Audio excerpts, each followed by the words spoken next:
This week in the Proving Grounds, website redesigns? New site. Who dis? If you walk like Surveil, talk like Surveil, congrats, you're now Surveil. Hey, I represent that. Con Airs? I could eat a peach for hours. And Hasbro gets a spanking. I'm in danger.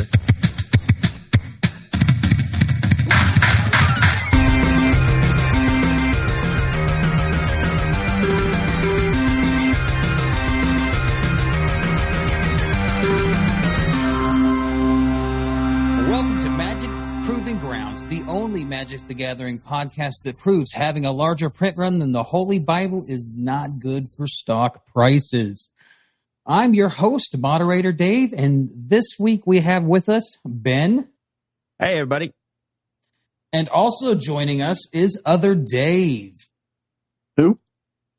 Other Dave. That's you. Is that you? No, that's you. It's me? It's I'm moderator Dave. It's the Spider-Man meme. Who's on first? Use on first. So, what have y'all been doing this week? I did the Brothers War pre-release. Pretty exciting. Took home first place. No congrats. Oh. Congratulations! Yay! Congratulations! Woo! I have one of those poppers that you pull and they go, and then there's a prize inside. Nice. Yeah, I went in, I'm trying to collect all the Magic 30 cards for, like, I'm going to put them all in a frame. I think I've mentioned it before. And I thought, I'll just attend them and get them like last time. But this time, they set them as prize money, the prize pool. 10th place got the Wall of Roots. 7th place and up got the Wood Elves. 3rd place and up got Windfall. And then only 1st place got the Loyal Retainers, which is important because that naturally is an $80 card. So even more there. So my dreams were almost gone, but I managed to pull through and got the Loyal Retainers. So happy about that. Yay! I fear that one day 90% of your Magic cards will be in frames. The ones I'm not using. It seems like every other podcast, you're like, I'm getting this to put in a frame. Magic cards are art. So what have you been doing this week, Other Dave? I've been playing very little Magic since I finished the Battle Pass. Oh, yeah. I have instead been camping in my front yard waiting for my mailman to deliver me God of War. Oh, you still in there yet? No. Oh, dude. No. So I'll refund it and go buy it at the store. Yeah, so of all the ridiculous things, it shipped Thursday. So Thursday, they sent me, so okay, we shipped it. I was like, all right, cool. It's going to arrive tomorrow. And I was like, oh, man, that's quick. Cool. Awesome. So Friday morning, I check, says it's arriving by 8 p.m. that night. Go to work, come home, hasn't shown up yet. Check. Still says arriving by 8 p.m. tonight. Mind you, so it rained a little bit that day, but just a little bit, right? You know, like a little drizzle. Mm-hmm. So I go to the UPS website to see what they're saying. And they say it's arriving by 7. Well, at this time, it's 7:15, so that's probably not happening. And it also says it's not on a truck. Oh. Go to sleep, get up next day, Saturday morning, check it. Amazon says, sorry, your package was delayed due to extreme weather in the delivery area. What the? Yeah. Like, I don't live in Florida. I wasn't in the hurricane. It rained for like an hour. What are you talking about extreme weather? You also don't live out west. That's extreme weather out west. So I would understand, but you do not live out west. Yeah. And so it's apparently supposed to arrive today. We'll see if that is true or not. So now it's my turn to talk about what I did this week. I've been a little busy boy. So I want to update everybody on the chromatic draft I was doing last week. 3 wins, 0 losses, got my prizes, and then thought I'd call it a day. So I could brag about winning 3 games in a row. Nice. Did really good. Turns out when you pick the good cards, you do really well. Yeah. So gotta get that bread in. Jun's back, baby. At least in that particular draft. Yeah. I wanted to participate in that, but I don't like drafting from my phone, and I could not find time to get onto my computer to do it. Yeah. Drafting from the phone is really bad. I don't do it either. Luckily, we got to read everything. It's all little bitty. Was it a live draft or was it a bot draft? His bot draft. Okay. It was the free one. So Gotcha. Oh, the one that I tried to do and fell asleep, and then by the time I woke up, it ended. It let me pick the card, and then like froze and skitzed out, and I was like, "What's happening?" So I had to close the app and open it, and then I was not in the draft anymore. Bummer, dude. Yeah. Also been doing the modern meta training over there on the Proving Grounds channel. Did our first league. Took 2 wins, 3 losses. That's not bad with burn. Not bad in this situation. This meta, I'd say it's pretty good. Pretty good. I'm proud of myself. That's my first real league, so I had a lot of fun. It's a lot more intense when there's prizes on the line. Mm-hmm. So I don't know. I thought it was fun. Yeah, get your blood flowing. Yeah, blood flowing. Little butt clinchy moments here and there. It was good stuff. Good stuff. So let's go ahead and move on to the news. We have news? We do have news. Imagine that. It's a podcast about Magic the Gathering news and stuff. Surprise. Right before a set release, we have news. This never happens. I know, right? So have you guys been on the MTG Daily MTG website recently? No. I am right now. Did you see the new look? I honestly am not sure what it looked like before. So you're not a fan of going to MTG Daily and reading stuff. It's not your bag of tea. I mean, I've done it. I didn't know what it looked like, I guess. Never paid attention. It didn't look bad, or else I would have thought it looked bad. Well, what do you think about it now? It still looks not bad. Is it what did they change about it? It's just set up differently. It looks like more like a Squarespace thing or something. They made it on Wix. I don't know. I don't like the new look. I think that it's a little harder to find everything. But also, I guess it has its pros and its cons because the way the old thing was set up, all the new stuff was up at the top. You didn't have to scroll past this video about whatever, and there was articles and then videos off to the left. But the thing that I do like is that if you keep scrolling, you go into the archives, which the other one didn't do that. So you would have to click another button to take a page into the older articles. And so you can read about the daily news 4 weeks ago. Well, like the daily news from earlier in the week. Oh, okay. Yeah, I guess that works. Find myself going into the archives, when I set up the show notes. So the show notes seem like they might need that. Yeah, for the last week. Yeah, that makes sense. So, I mean, I like it. I have to get used to the look, I guess. It's a little off-putting from, I don't know. It's not a huge change, but it's just enough to be like unsettling. Yeah, I can see that. There's an article where they talk. Hey, they have a social wall, so it puts like the arena and the secret layer account and all that stuff all in one place. Yeah. That seems handy. Handy dandy. So we'll put a link to the article where they talk about all the cool stuff that they've added to the website. The wallpaper section's cool too. That's a lot easier to find. As someone who occasionally goes to change their Magic the Gathering wallpaper, it was kind of hard to find that. So putting it up front a little bit better is nice.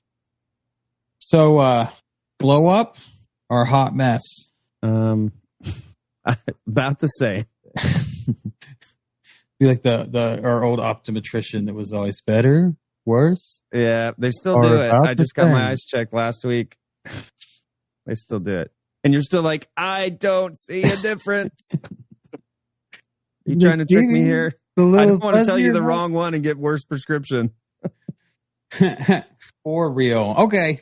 So moving on to the next little bit of news, got the State of the Game address that was released on November 9th. We didn't mention this last episode, but this is a great place to mention it now. They did some Oracle text updates. They went ahead and added those to Arena.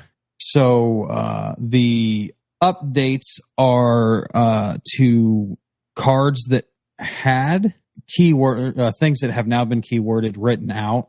so that they function exactly like keyword. Examples given is the card Consider that basically tells you to surveil 1. Yeah. They went ahead and changed all that, so it's just a surveil 1, so that it triggers things that care about surveil.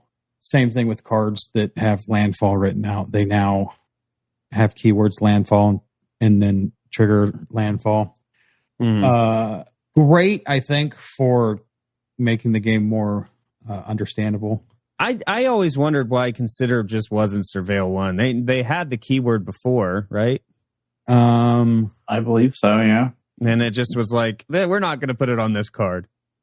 It's probably because somebody got too big brained and was like, well, that's a Demir thing, and this isn't happening in Ravnica, so it really can't be surveil because that's a Demir thing, and really it's just a really solid evergreen mechanic that should. So they've decided it's evergreen instead of plain specific. Got it. Yeah, so they've updated that. So it's just weird to have these edge cases where it's like, well, it's technically not surveil because it doesn't say it, but it is functionally surveil. Continuity increases when they make these kind of decisions, in my opinion. Yeah. If you have a long written out thing that is already a mechanic, why wouldn't you just name it the mechanic? It's just Yep. Yeah. So that was a one of the things they announced in the address is that change is making its way to Arena. So that's cool. Also, I found this interesting. Y'all remember the $50 wild call bundles we talked about? Yes. A couple months ago? Yep. Well, they must have not gotten the reception that they thought they were going to get because they've decided that they're going to change how those bundles work.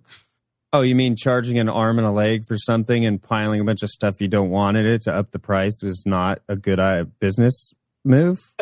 Well, it wasn't a way to move product, that's for sure, I assume. So what they've done now is they've split that bundle in half.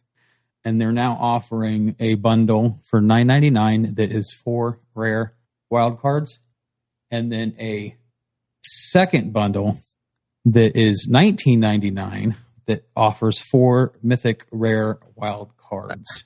Was it 12 and 4 before? Was that what it was? 12 rare, 4 mythic for $50?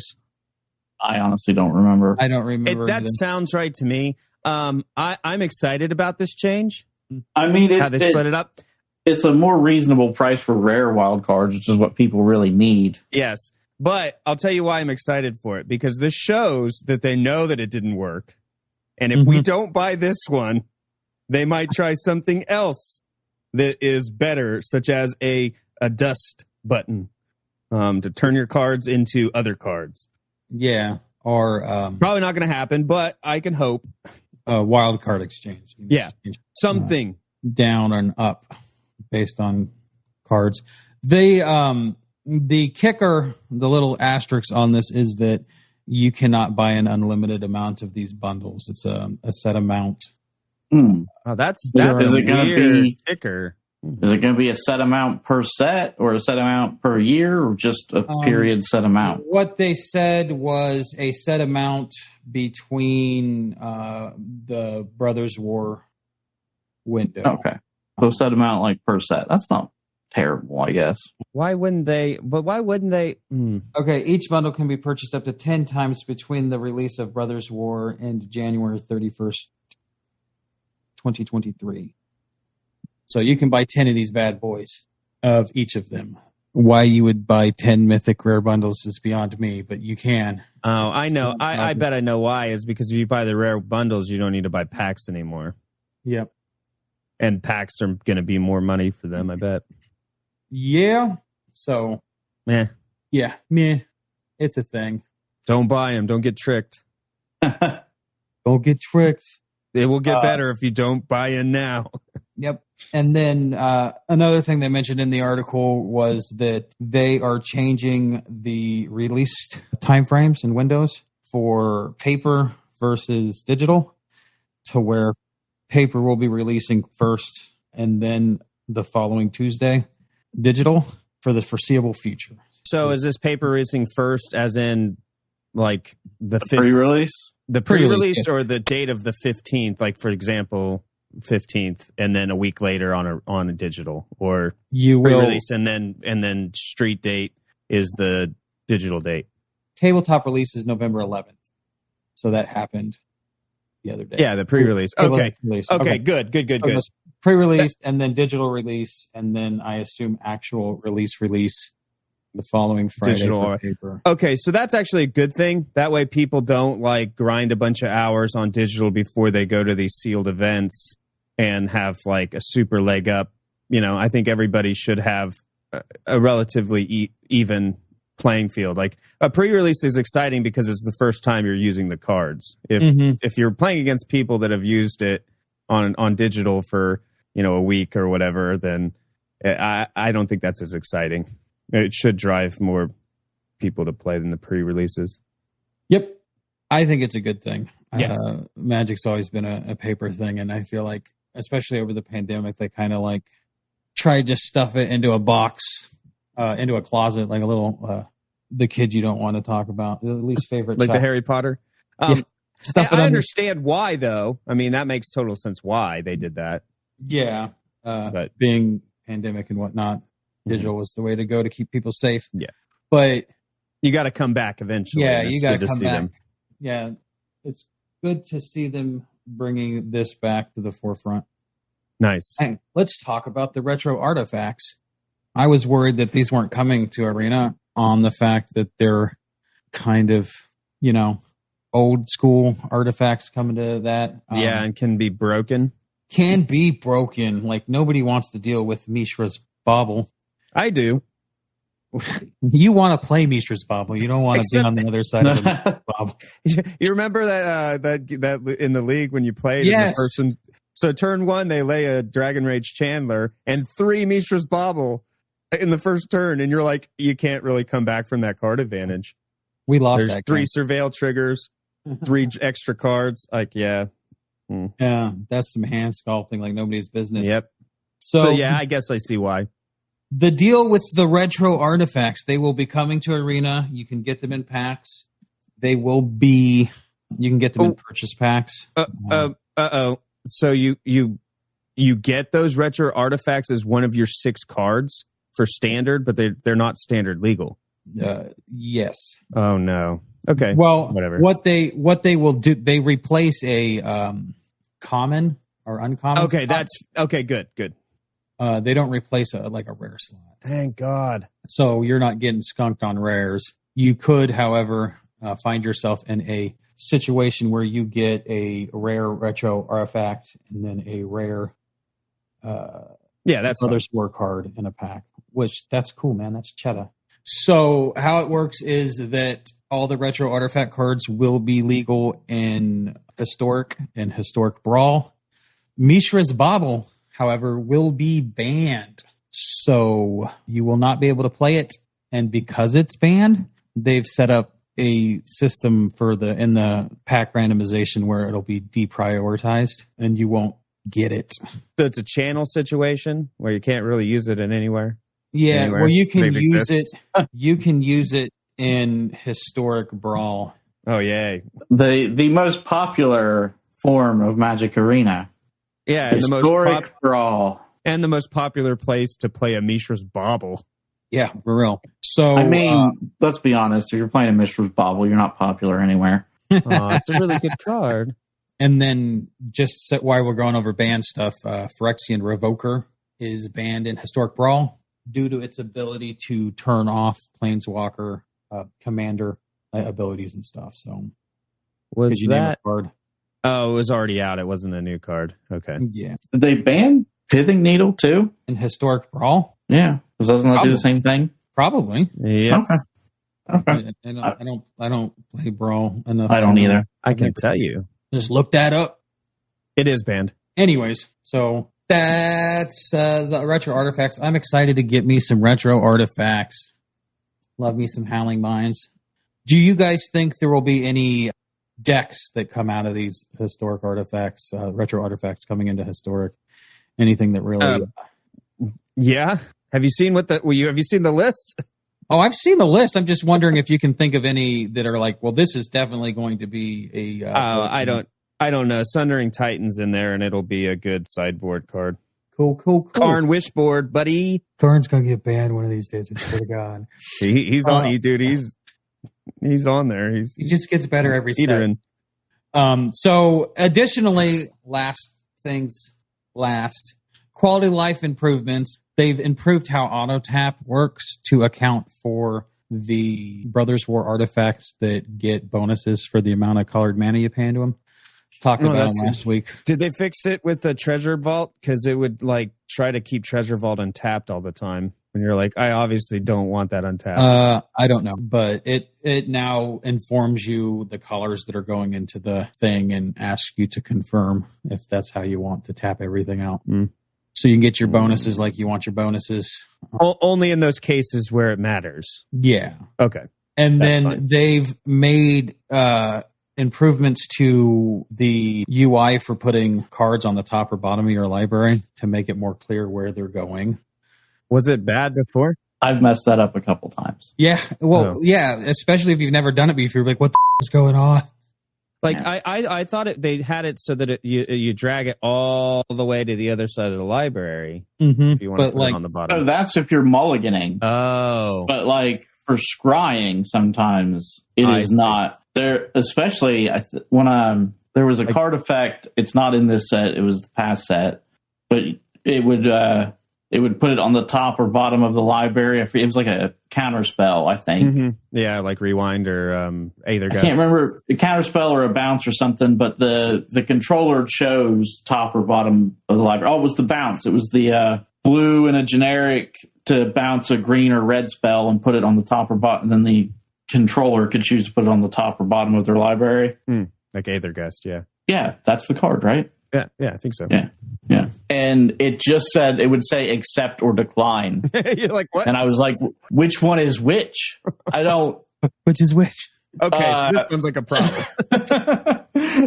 Like, why don't I have a button that says top and bottom? I mean, say what you want about MTGO, but it has a button that says top or bottom. Yeah, it's clear there. I'm pretty sure I can designate top or bottom on Grindr. Why can't I designate top or bottom in Magic? Now you can, sir. Now you can. I wonder what them devs have been up to on the weekends. Apparently not being on Grindr. Yeah. Okay, so that is, I don't know, everything we're talking about from the State of the Game address, in my humble opinion. You guys want to talk about cons? Like pros and cons? Magic cons. Like where I cheat you out of something? I mean, dude, all magicians are cons. You got to, I mean, all of Magic the Gathering is a con too. So, and Arena and anyway, you just ruined our Watch C sponsorship. Thanks, guys. No, no, seriously though, Magic conventions are. No, that's what that stands for. Magic cons, if you're a cool guy like me. So there are 4 scheduled for 2023. Are they long cons or short cons? They're 3-day long cons. So it's 1, 2, 3, and then it ends. Yeah, it's a long con. Got it. There's one scheduled for Europe, and the other ones will be happening in the United States of America, ending in World Championship, which is scheduled to happen once again in Las Vegas. And people up there at Wizards love Las Vegas for some reason. My goodness. Yeah, it's all the gambling. They're trying to make it okay to for you to spend your money on their cards. See, it happens in Vegas. It's okay. Change the culture around it. They need money, apparently. Yeah. So that's neat. However, the next con that's closest to us in time is happening in Philadelphia on December 1st. Is that one of the 4? No. Okay. I wish this was happening at a different time. Yeah, it's almost close enough to where we could all go. Yeah. Right. Almost. Like I could justify making a trip to Philly, but like December 1st, it's going to be cold. Yep. It's a week after Thanksgiving, so people are going to just have gotten done traveling. I bet COVID's going to spike again. Yep. You're all right about that. I don't think you can get me on the Pennsylvania Turnpike in December. You're hard pressed to get me on the Pennsylvania Turnpike at all, to be honest. But definitely not in December. Like, if this was happening in the summer, I'd be like, we should all go. Yeah. Oh, totally. I'd be all for that. That'd be rad as hell. Not in December, though. Nope. Contrary to where I live, I don't like the cold. I'm just a dumbass that keeps moving to places that happen to be cold. City redacted. Not a good place to. Oh, I shouldn't say where you live, but yeah, it's not a good place to live if you don't like the cold. You can edit that out. Just go city redacted. Yeah. But do it in Craig's voice. City redacted. Yeah. Yeah. So since we've all established that we're not going, how would you like an alternative option? That sounds great. I'd love to watch it or something online. Well, too fucking bad because they're not doing virtual tickets this time around. Oh, what? Hey, honestly, I didn't watch it though. I didn't buy a virtual ticket the last time like I was gonna. I didn't either, so I'm not even act salty about the fact that they're not doing it. But it does suck though, I guess. They'll probably be broadcasting their Twitch though, I would imagine. In some probably coverage. some you would certainly hope there'd be some kind of Hey, if they want that money. They'll post a YouTube video of all their cosplayers. There you go. That's about it. They'll especially focus on the Chandra that's wearing the $300 gauntlet that they're selling. Yeah, exactly. Yeah, they did. They did too. I say they already did it once, so why wouldn't they do it again? They are, however, selling the con in a box again. So if you want to have a little DIY convention at your house. Is the kitty's secret lair in there? Yep. Oh, man, that violent outburst. I know. I like the Lord Windgrace, but man, that violent outburst is great. Like it's the moment I saw it, I was like, I got to share this with everyone. It's one of the better secret layers I've seen in a minute. So that's included in the con in a box. Got my con in a box. How much is con in a box? $236 or $260. Oh, with no virtual ticket? No. I really need to write this crap down when I do this, but it is. It's fine. Nobody's going to buy it anyway. $269. My bad. $269. That's an interesting amount. Yeah. Nice. What you get is the. Do they have Gronk in the marketing department? You're like, yeah, you got to throw some 69s in there, man. Yeah. Make it more appealing to our target audience. So what it includes is kind of the basic stuff from the last con on the box, if you recall, minus the virtual tickets. So the secret layer with the kitties, mystery booster, mystery pack booster box. Are they throwing in one of those proxy packs? No. Ah.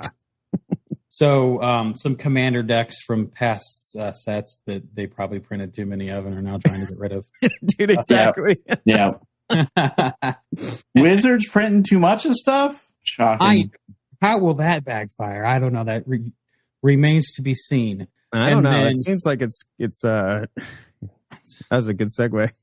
How will that backfire? Should have done that. Cut this so it flows better. But anyways, the thing that I think is kind of cool from this is the Atraxa playmat and box. And is that the new Praetor or something? Atraxa? Yeah, the one in Mirrodin or whatever. I don't think she's new. No, like they're supposed to be releasing the one that with the one, March of the Machines or whatever. Oh, or yeah, Phyrexial will be one. Or no, Atraxa's already existed, so it's not. Yeah, that's the Commander Legends, right? I think so. But it's the Mirrodin lady, right? I don't, dude. Elish Norn? Are you talking about Elish Norn? Okay, I am. See, I was gone for a while. All these names float around and get confused. Okay, Elish Norn is the head of the Praetors, so gotcha. She is chilling. She was at the end of the Dominaria United story. Yeah, she's supposed to be coming, and Phyrexia all will be one apparently. Okay. Ooh, because they printed all the other ones. Yeah, so Phyrexia all will be one. What if there's this crazy storyline, right? Mm-hmm. Where Phyrexia is the good guys the whole time. I got it. I'm on it. Okay, I'm in. And they knew something that we didn't, and in order to save the universe, they needed to get our current planeswalkers back in time with the old planeswalkers. Oh. Interesting. This whole thing is a manipulation to get them back in time to save the world. And they're good. I tell you, a bunch of edgelords are with you on this. I don't think it's going to happen, but I don't know. For some reason, the all will be one made me think that all timelines would be one, not all. That'd be cool. Yeah. That'd be a nice little thing. Edgelords really are into Phyrexia. I went to the pre-release, and you can get a Urza pack or a Mishra pack, and people are like fighting over like, no, you should get the Mishra one because Phyrexians are awesome and Urza sucks. I'm like, dude, it doesn't matter. It's the difference of a dice. Is it really the only difference is the dice? Yep. What if I told you they both suck? Yeah. Because like in past pre-releases, those have been different, you know? Yeah, the Capenna specifically had a pack that was family specific. And what was the one pre-release that I went to? The Ravnica pre-release. Like, oh, Guild House, yeah. Yeah, you got a Guild House box. So, like, yeah. I was like, are like the Urza packs like white, blue, and the Mishra packs are, Jund, and but if they're all the same, then different art on the throwaway part. I don't know how I guess I don't know how you're a fanboy of either character, but I don't know how you read. If you've read those stories, you could possibly be a fanboy of Mishra. Yeah, you're an edgelord. That's the only explanation. Exactly. So let's move on to that thing we alluded to earlier. That thing that we segued to earlier. Could this possibly backfire? Well, I'll tell you how it can backfire. Hasbro's getting a spanking from Bank of America. Bend him over the knee. I just want to go back to Ben stumbling into the segue with just mumbling something unintelligible. I just feel like that should be the response every time. Hey, I have no sleep, and sometimes when I have a good idea, it doesn't come out right when I'm tired, and it just blah, blah, blah. You know. Yeah. So this is breaking as of this morning when we're recording this. Monday, the 14th, Bank of America has downgraded, if you care about stocks, Hasbro stock from buy to underperforming. Uh-oh. And they have said they have done this due to findings they found. I'm the worst explainer ever. Due to a deep dive they did into how Hasbro has been handling Magic the Gathering specifically. It is the biggest portion of their revenue. It's like the only portion of their revenue, right? At this point, is it? It's so much larger than everything else. It's ridiculous. Or Wizards as a whole, but yeah, Magic is a large portion of Wizards. So okay, but I mean, we're talking about Hasbro. Yeah. Yep. Yes. Everything else tanks, dude. And you see, selling Nerf guns isn't quite like it was in the 90s. Right, but I figured some portion of them just made money off of merchandising. Look, man, there was only so many officially licensed Monopoly games you can sell somebody before they have too many. Anyways, so Bank of America paid a group of analysts way too much money to determine what we've been saying all along, and that is Wizards be printing too many cards, bro. Yeah.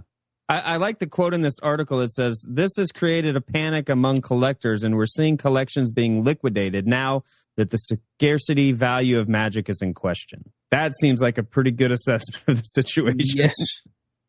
So, and it's just like fatigue, man. I'm just like, yeah.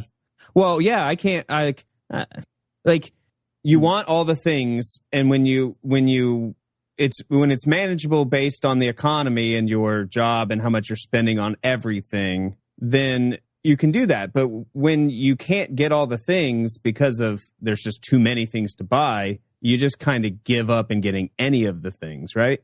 Yeah. Fatigue, man. You're just like, I want to care about all these things, but I can't. So now I'm just not going to. This could be very bad. Yeah. And hopefully this report kind of spurs Hasbro to rethink their strategy of, because we said it earlier in the year that there's just too much Magic. I think that's a common thing shared among a lot of Magic players is there's too many cards, too many sets. Exactly. My worry is that the way that WotC plans out their sets in advance, year or so or more. I don't know. Their year plus planning process for a set. After this report came out, Hasbro's stocks kind of dipped a little bit.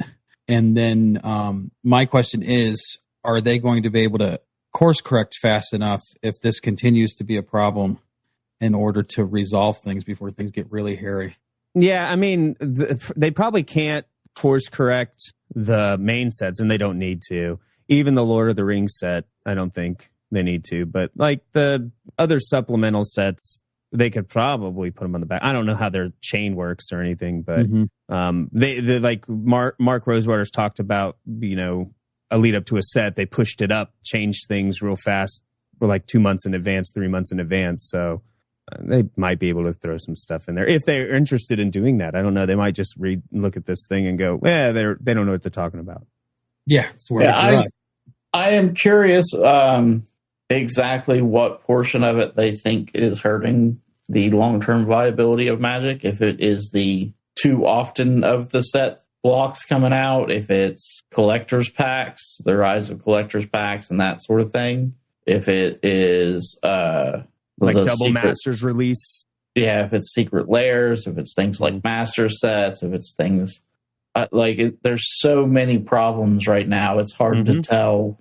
Or maybe it's a combination of all of them. And not to mention the Modern Horizons sets, too. Because once a new Modern Horizons set is released, the old ones are worthless. And that makes Modern a rotating format, right? So, which it's not supposed to be. Right, correct.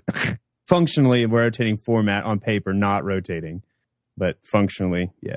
So it's a lot of things, and they should re-look at that. Take a look at what they're doing. It's interesting to me because I felt like what they were doing seemed like it would be a profitable path, and now financial institutions are saying no, it's really not. Yeah. I wonder if, because Mark Rosewater said this in the past several times, it's like, this product's not, if you don't get this product, it's not for you. We make products for all kinds of Magic players. I wonder if they're not looking at each type of Magic player that they think exists as an individual person, instead of not understanding that, I like Commander. I like playing Modern. I like doing digital. I could fall into 3 or 4 of those categories. And if you're trying to bombard me with products in all of them, a year's worth of products in every one of those categories, I'm going to not buy anything because I don't know what I need. And essentially that's what they're doing, because even with Digital Arena in the Alchemy, it's a whole new release, I also think Wizards has damaged their brand in other ways separate of, I know this specific article is about Magic the Gathering, but outside of specifically Magic Arena, their video game attempts have been very bad recently. That they have. That Spellslingers game was very poorly received. The Dark Alliance game was very poorly received. Yep. They have done damage to their characters. I don't think they're handling just about anything that they have correctly, except for Dungeons and Dragons 5th edition, which I think is the best version of Dungeons and Dragons. You know what game's still chugging along just fine? Dungeons and Dragons Online. Is it? It's still making it. I haven't played it. I'm sure it makes some money. Well, that game was bad when it first came out. You take that back. Also, another Wizards game done by Daybreak now. So, high five to Daybreak for... Maybe Daybreak should just do more. Do more Wizards IP? Yes. Yeah. Okay. So, take your licking, Hasbro, Big Daddy Bank of America. Putting you in your place. I mean, I don't know who Bank of America thinks they are to put anyone in their place, but I don't know either why they. I mean, they're an investor, obviously, so they're trying to. I don't know. It's a weird thing. I don't know what relationship they have with Hasbro, or if it's just they do this on the regular. I'm not into stocks, so buy and sell stocks, man. It's invest stuff. Like banks do. It's probably for their IRA holder or something. Yeah. Probably. Isn't there one more piece of news? The Moxfield It's just a side effect. Oh, yeah. I forgot about. So, also out of the blue, Moxfield kind of dropped a couple of truth bombs on Twitter, spoiled some of its own secrets, if you will, and let everybody know that they're working on how would you say it? A Twitter the Gathering? Or yes, a Magic the Twittering? So the idea was that they're working on this behind the scenes, not saying anything because they're not ready, but with this whole thing happening with Twitter, they decided to come out and just, hey, let you know, when this goes under, eventually we'll have this thing out. Stop beating around the bush and just club it on the head. It's a social media platform dedicated to Magic the Gathering. Yeah, where you can share decks and comment on each other's stuff and talk about combos. And I think we need more social media platforms where I can share deck picks. With no shame. You can just unsolicited. I mean, there are websites dedicated to that kind of thing already, my friend. You just have to know where to look for them. yeah. But I need a social media platform where I can send it to other people. There you go. Moxfield's got you covered. Yeah. There you go. Soon to be. You can share all your deck picks you want there on the Moxfield the Twittering. Is there going to be an Elon Musk-like figure for Moxfield Twitter? He'll buy it eventually. That man can't even afford spaghetti right now. What are you talking about? Oh, but he's the richest man in the world. How's that happen? We know how it happens. That was sarcasm.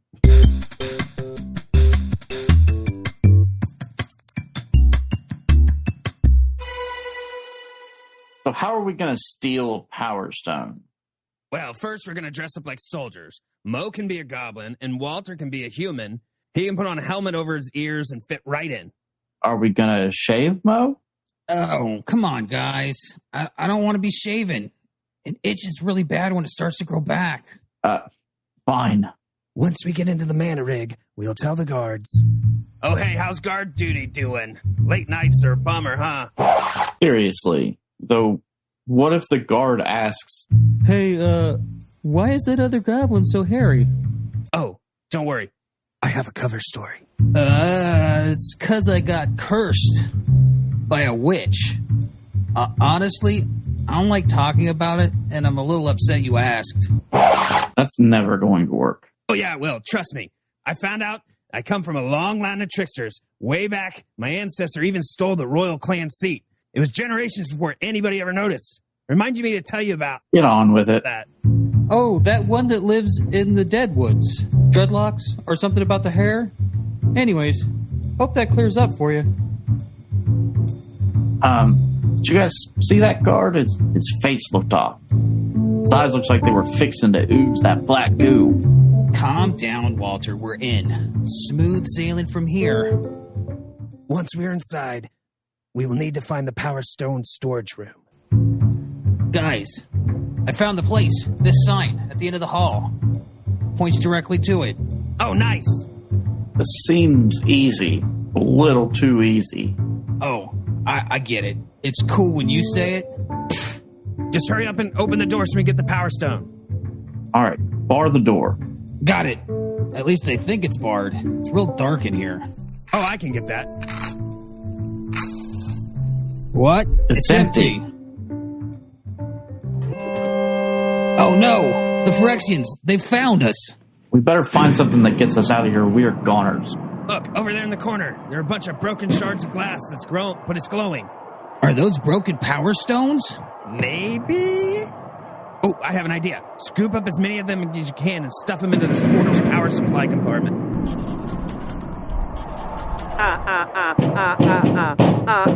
Trying to get in the door. We need to hurry. Okay, it's as full as it's gonna get. I'm flipping the switch. No should cause It looks different this time. Yeah, it looks a little fuzzy. I think it's not supposed to blink like that. There's no time. Get in and I will come find you. You better! Yeah, find us faster this time. Not here to hurt you. Okay, I will. They become one with Phyrexia. Come on in. The water is fine.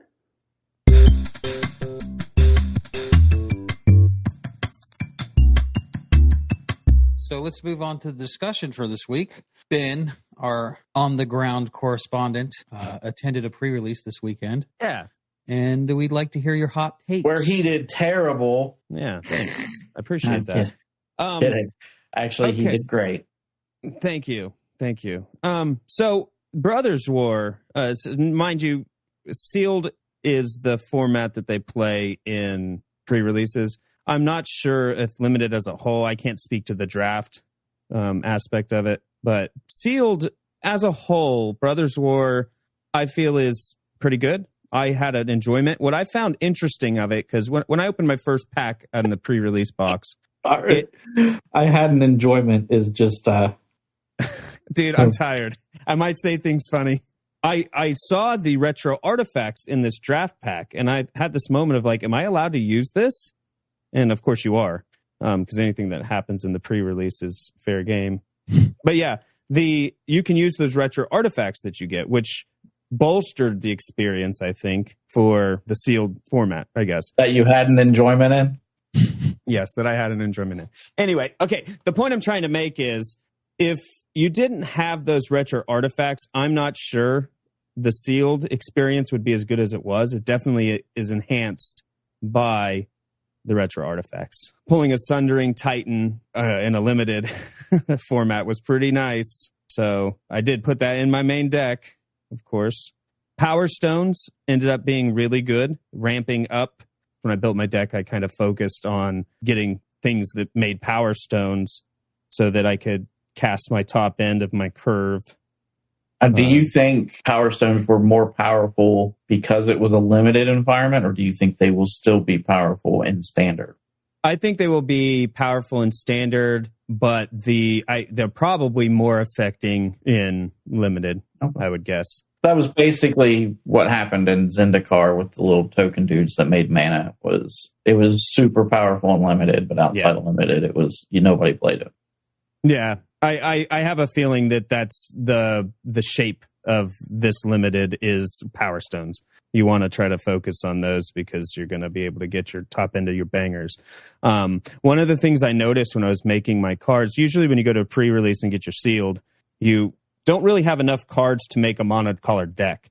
But you get so many artifacts in this format that you could very well pull off a monocolored deck, and I almost did. I ended up going white-red. But what's fun about sealed is that you can use anything in your card pool, and you can switch between games at all. So you could bring your mono red deck one game and then switch it up to a mono black deck based on what you are playing against. I did not do that, but it's an option. Also time consuming. Yeah, and risky. Because more often than not, the color you're switching, like there's probably a reason you built the colors you built. Right. Chances are you're not going into a better deck by switching colors. Yeah, people, let's see, there's 28 people there, and probably 4 of the people that I saw were using 2 completely different decks between matches. They would just pick another one up and use it. And they've done this, my group does this constantly for every pre-release, and it never seems to work out for them. So I don't go that route, but if you feel you could. I wouldn't either. No. I would want my strongest cards to be in my deck, so having a second deck. Yeah. I could see making tweaks. I might even see swapping a color out if I'm like white-red, but I'm really strong in white. And I think black might be a better matchup than the red that I have. Maybe I can see an argument for that. But chances are, if I'm in white-red, I'm in white-red because those are my best cards. That's my outlook on it, personally. Some of the cards that did really well for me, and this is probably going to be a constructed card, is Steel Seraph. It's a 6-mana artifact, Angel, 5/4. It has prototype of white, colorless, flying at the beginning of combat on your turn. Target creature you control gains your choice of flying, vigilance, or lifelink until end of turn. That thing stole games. It totally just ran away. I can see that. Yeah, it really did well.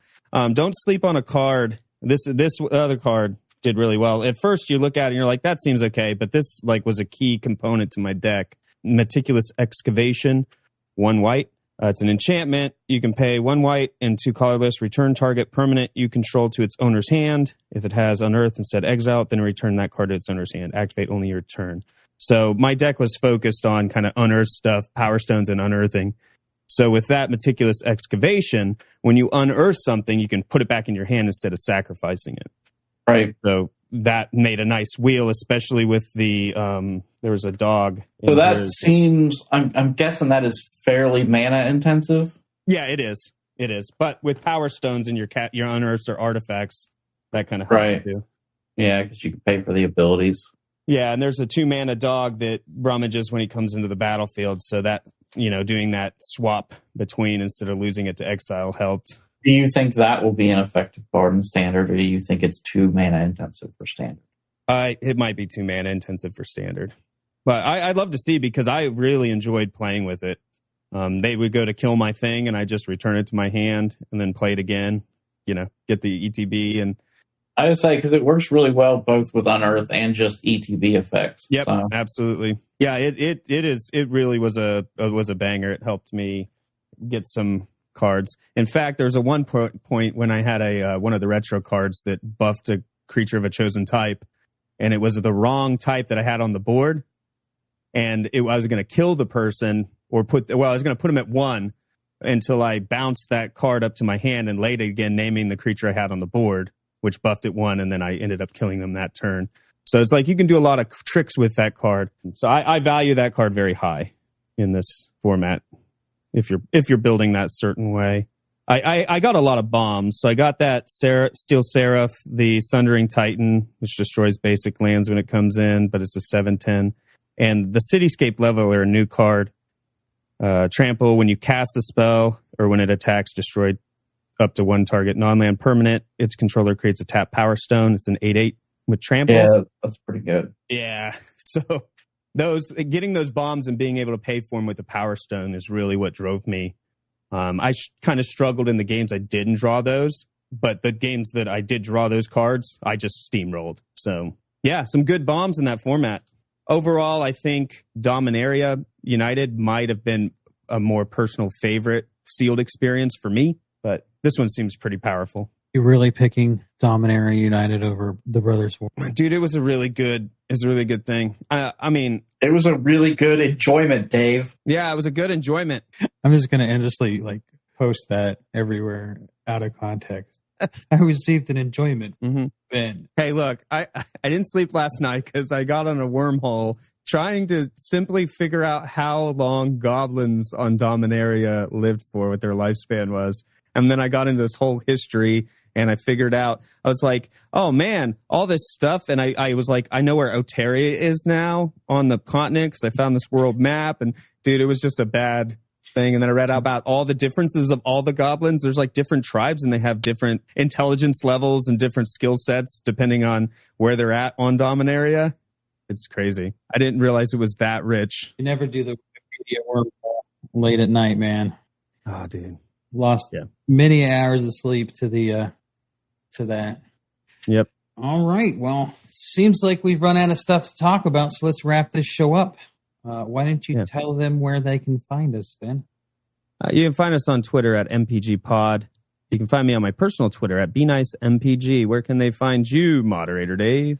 They can find me on Twitter for now at Dave_MPG. They can also find me and you streaming throughout the week on our Twitch page, Magic Proving Grounds. Are you still not a user of the internet, other Dave? That is correct. I am thinking about making a website now called IHadAnEnjoyment.com, but all right, hold on. I got to register it. Before this gets live, have it redirect to Magic Proving Grounds. You can also send us emails at show@magicprovinggrounds.com or alternatively podcast@magicprovinggrounds.com. Both those emails work.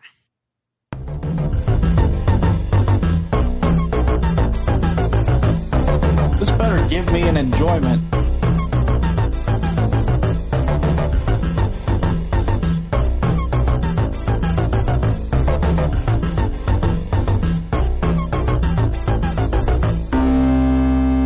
I know. Let's say what part of what we've been doing hasn't been jumping the shark.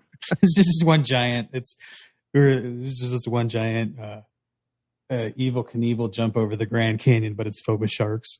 If they ever bring Ravnica back, we should literally jump over a shark to crab. Yes. Do they have shark to crabs on Ravnica? Yeah, man, Simic. Simic. I'm looking it up. It literally is a card. Huh. Oh, wow. You weren't kidding. It even has adapt 1. It's like literally adapt 1. Like he adapted from a crab into a shark or a shark into a crab probably. So you can go on land and get people. Hey, why don't you come out in the water over here? Say that to me when I'm in the water. I think that. I mean, we could jump the shark in multiple ways. We'd have a shark to crab and the shark typhoon. Yeah. Yeah, they definitely made that because of Sharknado. They certainly did. The B movie art cover in the 30 year, the 30 year Shark countdown Typhoon. calendar. Yeah. That looks sick as hell, dude. I wish I had the money to get that. Yeah, dude, it's like that's one of the ones that sold out. Like, I know it did. It's wild. I got it's like, hey, you can buy it now until supplies last, and then I clicked the link and it was gone. I clicked like the email. Okay. You didn't click fast enough. Yeah, it should have printed more of those. Like they're printing everything else, but its creature type is fish, octopus, crab. Man, this thing is like. Oh, that's the 2, shark 2. I thought it was shark 2 crab, like mix them together, but it's sharktopus, right? Crab. Like, okay. Wow. Fish, octopus, crab. That is a cool card. Super. I wonder what, like, it's probably the most flavorful card from that set. I wonder what it tastes like. It oddly enough, it tastes like a California roll. Yeah. I see it.